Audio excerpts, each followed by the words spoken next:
आप सभी को आई स्टॉक और अर्थशास्त्र परिवार की ओर से दीपावली का हार्दिक शुभकामनाएं।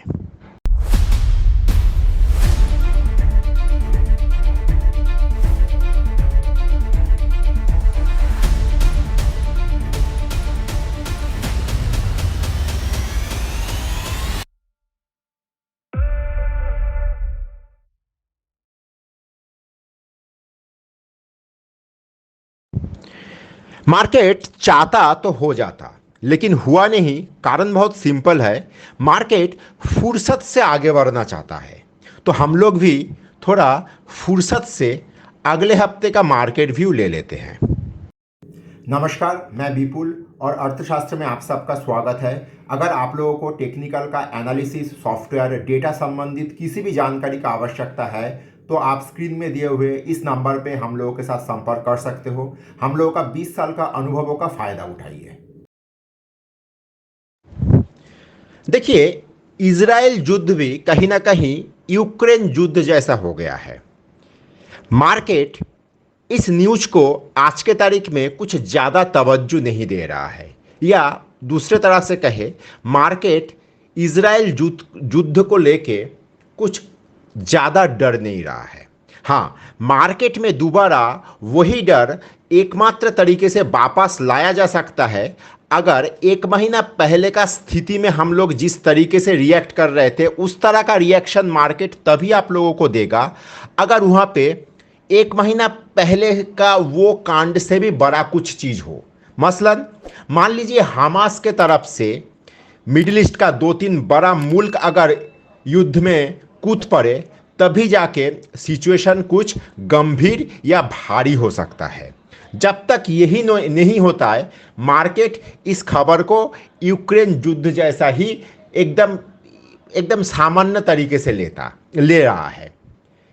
आप लोगों को याद होगा, टेक्निकल एनालिसिस का क्लास में हम लोग जो पहला चैप्टर कवर किए थे, उस चैप्टर का जो पहला बिंदु था मार्केट डिस्काउंट एवरीथिंग।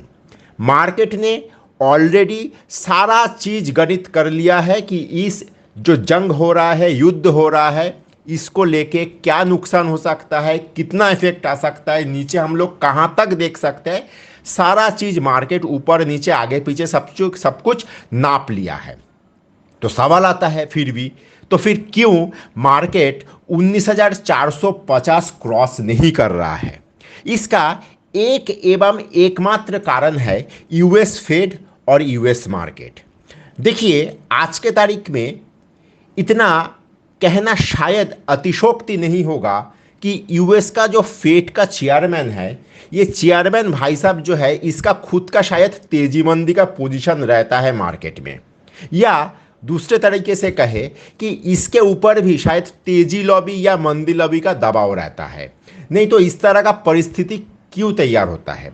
मान लीजिए जो व्यक्ति 7-10 दिन पहले इंटरेस्ट रेट नहीं बढ़ाया, पॉज मोड में ही रखा, वो व्यक्ति घूम फिर के ऐसा क्यों कहेगा कि हम लोगों के बहुत लंबा रास्ता अभी भी जाना होगा, अभी भी इन्फ्लेशन कंट्रोल में नहीं आ रहा है? तो कहीं ना कहीं कुछ लॉबी का प्रेशर वगैरह रहता होगा।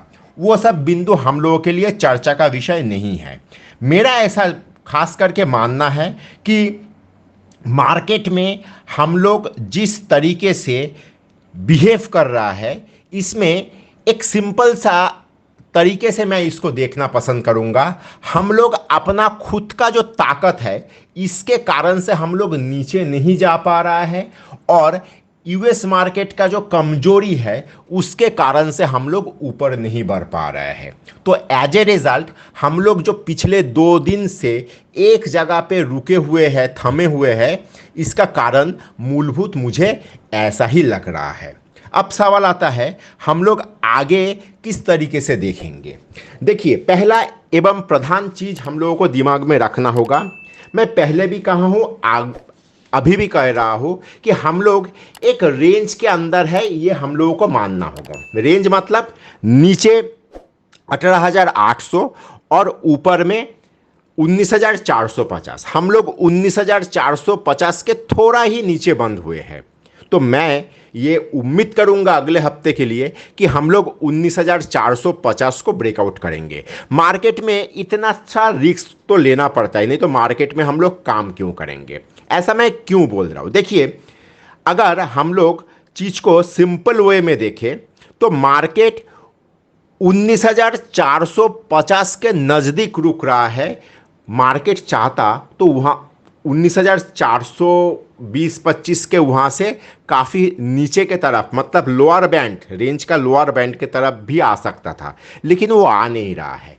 अर्थात मार्केट यहाँ पे रुक के, जिसको हम लोग टेक्निकल के भाषा में कंसोलिडेट करना कहते हैं, शायद उस तरह का कंसोलिडेट कर रहा है। एक बार अगर एक क्लोजिंग आ जाए 19,450 के ऊपर तो मार्केट बहुत तगड़ा उछलेगा, ऐसा मेरा मानना है।